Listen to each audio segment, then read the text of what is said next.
Hello everybody, welcome to the second episode of Sudol's Profiles. This time I am here with Morris Hills track and field coach, Mr. Robinson. How are you doing today? How's it going? I'm doing well. So right off the bat, you are a science teacher here, as well as the one of the track and field coaches here.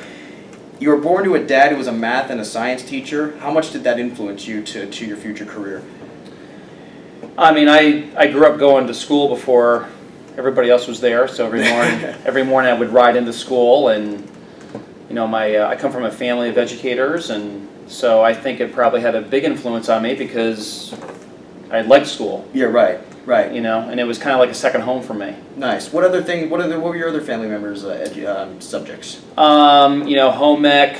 I mean, kind of run the gamut. Art teacher. Really? I mean, I come from two big farm families, so. Oh.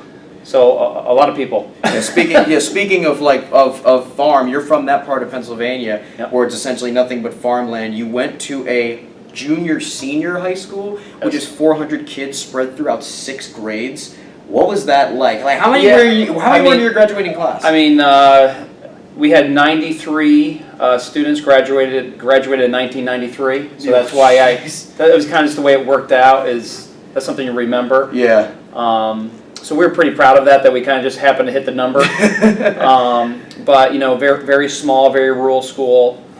But you know, I started out in high school, you know, as a 7th grader.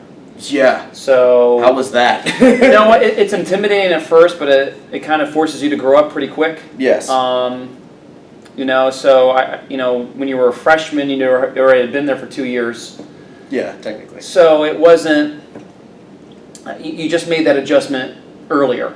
Yeah. You know, but I think it probably helped me in the long run. Yeah. Now you were also a track athlete at that school. I was later. I mean, I played basketball. My dad was a basketball coach. I really didn't pick up running until my junior year. Really? And I basically went out to stay in shape for basketball. So my second race, I won this pretty big race, and decided I probably should take it a little bit more seriously. Yes. That's a good wake-up call, I guess. Yeah. And then you ended up going to Kutztown University, and to begin with that, I have this picture here. Who are these two guys right here? This is actually my head coach for track. That's Coach Monshine, Brian Monshine, and this is actually his father, who, again, a brilliant coach, brilliant throws coach, who would come and help out all the time. So definitely a family affair. But what effect did they have on you in terms of inspiring you in your coaching today? You know what? I think what I take away from them is, you know, I kind of thought I was going to go in there and kind of just learn about track, and that actually took a lot of time to help teach me about life. Yeah. Nice. And I think that was the piece as a young adult. You know, you kind of go into it not expecting that. What was the biggest piece of advice that they gave you? You know, just that, you know, your actions and things that you do on a daily basis reflect, yes, not only yourself but the program. And I learned that very quickly because in college you have a lot of opportunities to do a lot of things, and it's your first time in your life that you get to make choices without your parents directly helping you every 2 seconds. Yeah, yeah. And you know, with those choices come consequences. And so I think, you know, I learned from them just some some self-control and some you know, just learning how to have some kind of impulse control, actually kind of think about what I was doing before I did it. Yeah. Is there any strategies coaching-wise that you took from them that you implement now in terms of 100%. And I would say that among all the coaches that I was blessed to work with as an athlete, I'd like to think I took the best from each one of them and applied that. And I think it's just about being consistent. You know, as the coach, you have to set the constant model. You know, whether you're tired or feeling great or, you know, whatever the day may be, you have to be that rock. Exactly. And they were always that for me. Yes. So, and then you actually had some success there because, according to this, in your senior season, you were your team was the conference outdoor champions. Yes, and great memory. had a great party after that too.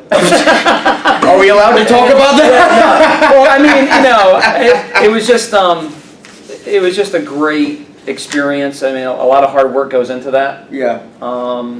And that's something, we try to recreate here, is to give our kids that opportunity to experience what it is to be a champion. Yeah. And I was fortunate to have a lot of great teammates around me, and I kind of understood that I was a piece of that. Yes. Yeah, I haven't thought about that in a while, so that's kind of crazy. Yeah. Yeah, and speaking of teammates, who's this guy right here? Oh my gosh! Wow.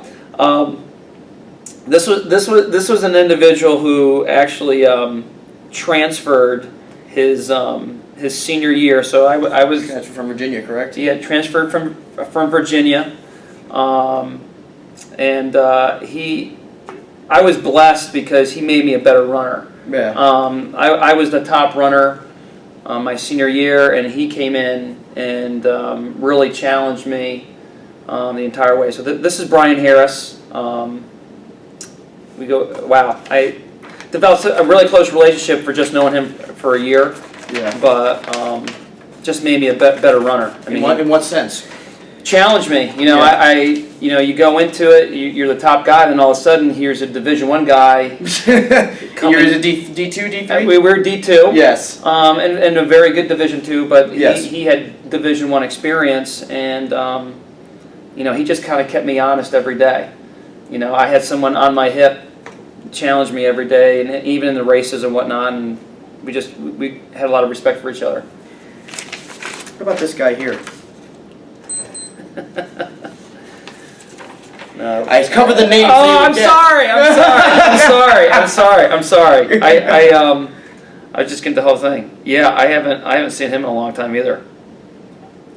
Wow. Now, he did not graduate with you. No. But he was a teammate nonetheless, and a very successful one. Yes, he was. Yep. Wow. Yep. I just remember him just being just a very good athlete, good team leader. He threw, correct? Yes, he did. Yep. And finally, I have another one here. I haven't seen him in a while. I just haven't seen him. It's just crazy. Yeah. It's like a trip down memory lane here. That's what we do on this show. We make dreams come true. But Wow. Another guy here that unfortunately I could not find any personal images of. Yep. What was your relationship like with a guy named Jason Hilt? Jason Hill. Funny story.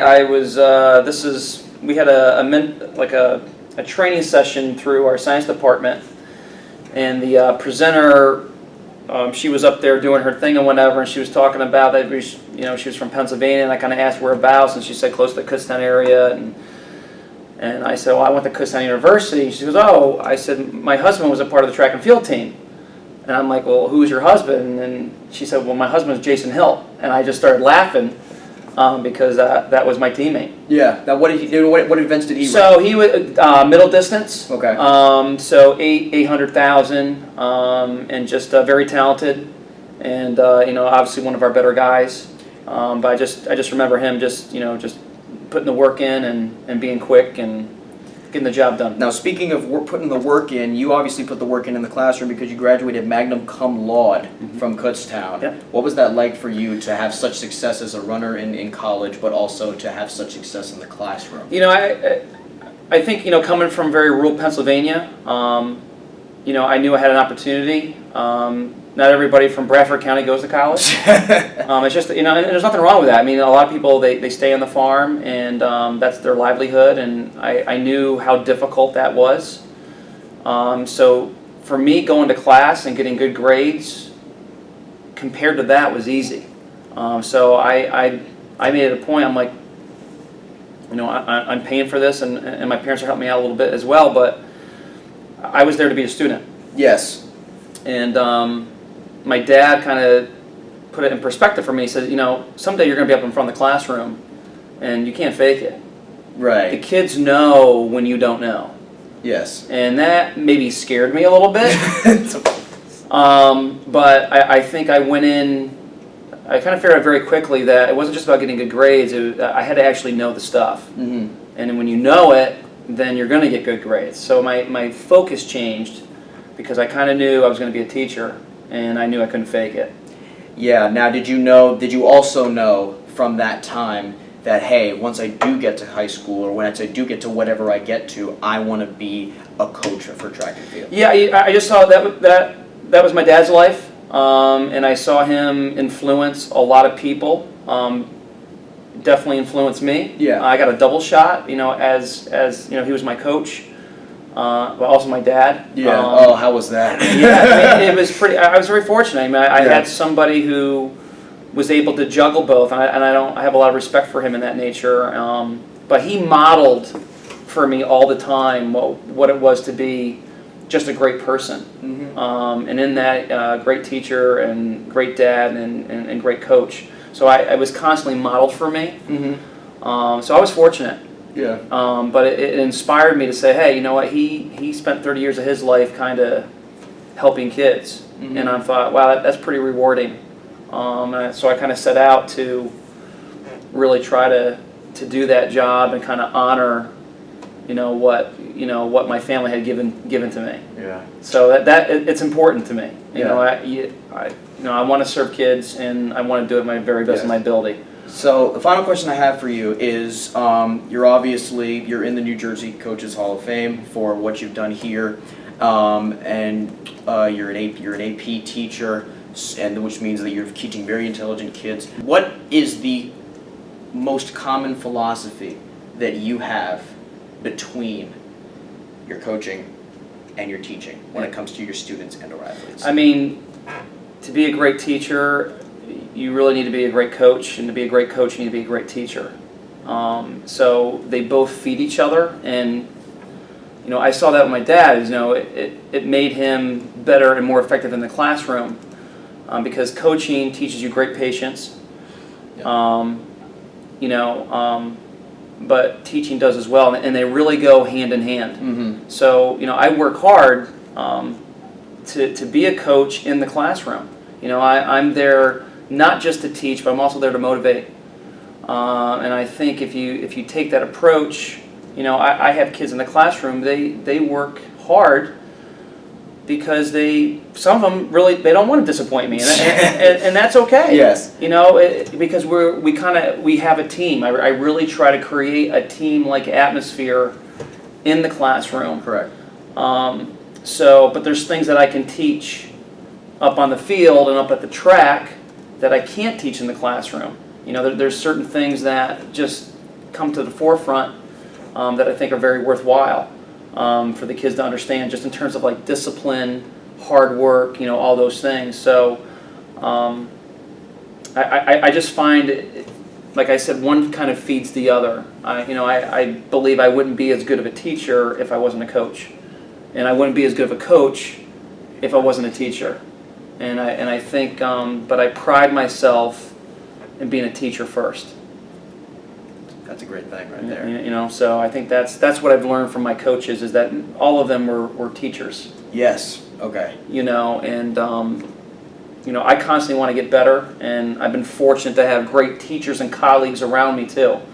There's so many great people here. Yes. And so I kind of feel like I'm a part of something that's bigger than myself, and that is Morris Hills. Yes. Yeah, so that's kind of a cool thing. So I'm 20 years in, and Any signs of stopping? I honestly love my job, and I don't know if everybody can say that. I still like coming to work, and I still feel like I'm a part of something bigger than myself. And if I can teach kids that same concept, we're kind of making the world a little bit better place. I still believe in that. I do feel like I'm making a difference, and I think that was the takeaway that I took from my dad. I think he really felt, he had purpose in his life, and I think we all somewhere want that. Yes, exactly. So whatever the skill set may be. So.